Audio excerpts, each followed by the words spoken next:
Belief or unbelief is a choice. Belief or unbelief is a choice, according to British journalist Peter Hitchens. As a choice, he says it's based upon desire. It's based upon desire. In other words, what do I want? Like, what's my desire? Hitchens' point is that desire is the key factor or the key element as to whether one chooses to live in the world of belief or in the world of unbelief. I can desire one kind of universe or another kind of universe. It's my choice to make. In which world will I take off my hat and stay a while? Could the debate between believers and unbelievers boil down to something so simple and stark? A desire? A choice? Well, certainly Hitchens thinks so. And when finally two people are exhausted from arguing, as in the case of two brothers, it comes down to choosing to believe or not. For the Hitchens brothers, Christopher chose one way, Peter the other. The key difference between them was on this level of choice or desire. In his book, The Rage Against God, Peter Hitchens looks back on his former life as an atheist and confesses that he did not want to believe. He was motivated not to. The only obstacle to belief was his own self-will, which accords with St. Paul in the book of Romans, who said that we all know God by nature, but choose not to know. Like, we're born with this knowledge. It's built into us. We innately know. We're born to believe, but choose to disbelieve. We don't want to know. If what Paul says is true, then an unbelieving state is not to be accounted for in terms of some lack of evidence.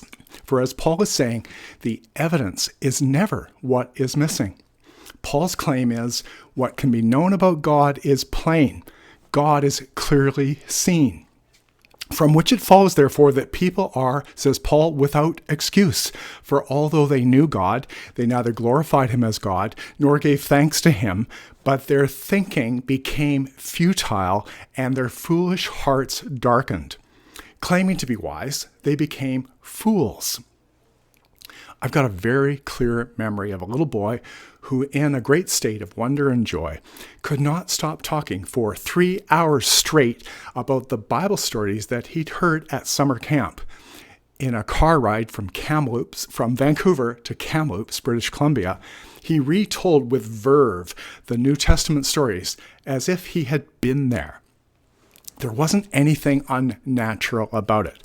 Religion was not stifling him. It wasn't taking anything away from him. No, the boy was at his best. His face was shining. He was bursting with knowledge. He was bursting with inspiration. He was full of wonder. He was full of innocence. And he was full of belief.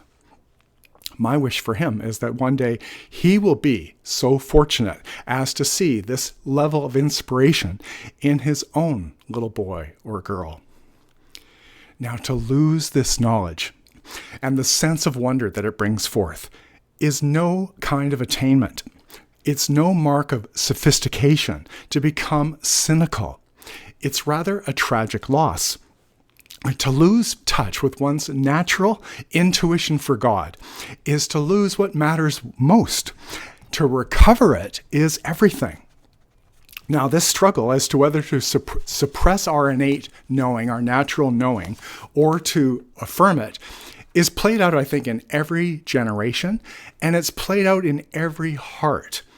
And after all is said and done, the question for any of us always comes down to whether there is something open in us or not. Is my heart open or is it closed?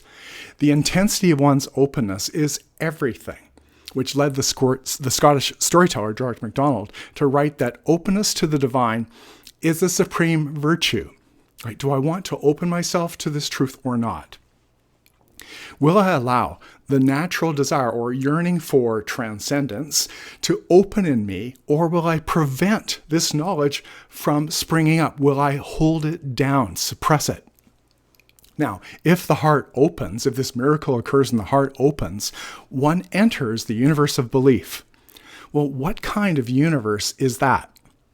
This is a universe, said Mr. Hitchens, that is distinguished by laws and purpose. laws, and purpose are woven into its very fabric, which is to say that the universe of the believer makes sense. It is a meaningful and intelligible world. It coheres, it fits together. It's a universe that is held together by what the Greek philosophers called the logos, a center at the heart of it all. In other words, there is meaning at the heart of reality. This is the believer's universe. Now, for a good many years, Mr. Hitchens wanted nothing to do with such a belief desire. He did everything, in fact, he could to mock and dismiss it. He thought he was too clever to believe. As an atheist, he lived in the kind of universe where the thinking is that the dead remain dead and actions have no ultimate consequences. The nature of this universe, says Peter Hitchens, was essentially chaotic, for there's no meaning at its heart. It's a world without any ultimate reference point to make sense of it. It's what Peter Hitchens thought that he wanted then. He cites Somerset Maugham in his book, The Rage Against God. He cites the book of Human Bondage, where the hero, Philip Carey, counts himself freed from all kinds of restraints on his behavior when he decides to abandon his faith. This is how he's going to find freedom. So in a faithless state, Phil Carey feels free to do whatever he wants. And Hitchens says that he identified with this. Carey's sense of liberating feelings were his own. Peter Hitchens explains that what Philip Carey wanted and what I wanted in that hedonistic era was personal autonomy, that I could live as I wished. This was the motivation, not to believe, to live as I wished. It's the kind of demand you hear, I've often heard, in so many words. I will live my life and in my terms. On display is some raging atheist who cries out, it's my life, I'll do what I want. I'm not answerable to anybody and certainly not to God. In a previous article, I called this attitude the freedom to be an idiot, if you'd like. And the idiot imagines that he's not ultimately accountable. He's granted to himself the license to be immoral, if he would like to be. In a state of unbelief, and therefore, as he imagines unbound and unrestrained, he can now justify any form of transgression. He can become, in fact, some kind of transgression specialist who delights in pushing any envelope that he can find anywhere. He thinks, who can I shock? Who can I offend? His motto is, no belief, no God, I'm free, yahoo, and then becomes one.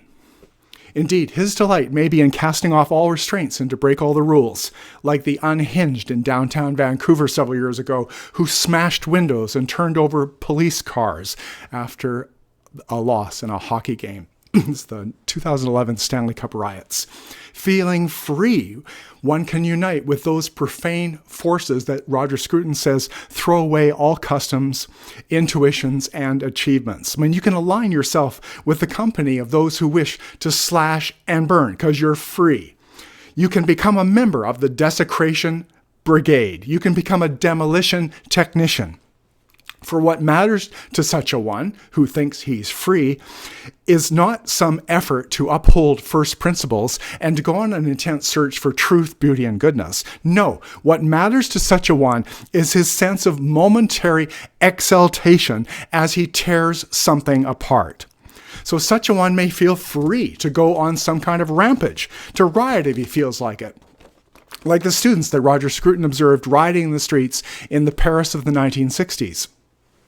Scruton was a 24-year-old philosophy student at the time who watched with horror as the rioters cast off all restraints in the name of freedom. He described their destructiveness in this way. Reality itself had been affronted. Repulsed, it had recoiled and collapsed into countless pieces, never to be reconstituted. I mean, Scruton was beholding the advent of the nihilistic postmodern era. Nihilism had been unleashed. The Antinomian Spirit was on the warpath. So on the streets of Paris, Scruton was observing what it is that happens when the center no longer holds and things fall apart. He described the rioters as full of fury. They were full of resentment, full of mockery, full of spite, as they set out on their path of destruction. Well, and he's been writing about it ever since, observing that our culture has continued to erode as it continues in what he calls its full flight from the sacred. Now, one of the motivations of the atheistic culture, this is an insight that Scruton has into this mentality, is to escape from the eye of judgment. I mean, here's the motivation not to believe, to escape from the eye of judgment. Thus, instead of following with all your heart the biblical admonition to seek the face of God as your highest aspiration, you do everything instead to avert the gaze of that face upon you. Indeed, one's life can become one long effort to evade being seen by God. And then the miracle happens, as in the case of Peter Hitchens, so well described in the book, The Rage Against God. He was out somewhere. He was in Burgundy, and says that he'd gone in search of the fine food and wines of Burgundy. But he came across, once again, a painting, another one of these religious paintings that he was so tired of seeing. It was a painting in the Last Judgement. He'd seen it before, and his first reaction upon seeing it yet again was, I scoffed. Another religious painting? Couldn't these people think of anything else to depict?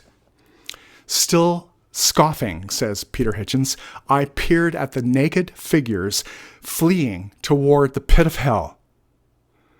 But this time I gaped, my mouth actually hanging open, like he was seeing the painting in a whole new way suddenly. Says Hitchens, these people did not appear remote from the ancient past. They were my own generation. Because they were naked, they were not imprisoned in their own age of time-bound fashions. On the contrary, their hair, and in an odd way, the set of their faces were entirely in the style of my own time.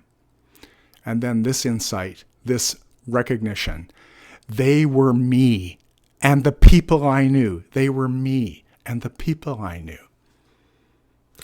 And I had a sudden, strong sense of religion being a thing of the present day. And a large catalog of misdeeds, ranging from the embarrassing to the appalling, replayed themselves rapidly in my head. I had absolutely no doubt that I was among the damned, if there were any damned. So here was this recognition that he was no different from those portrayed in the painting.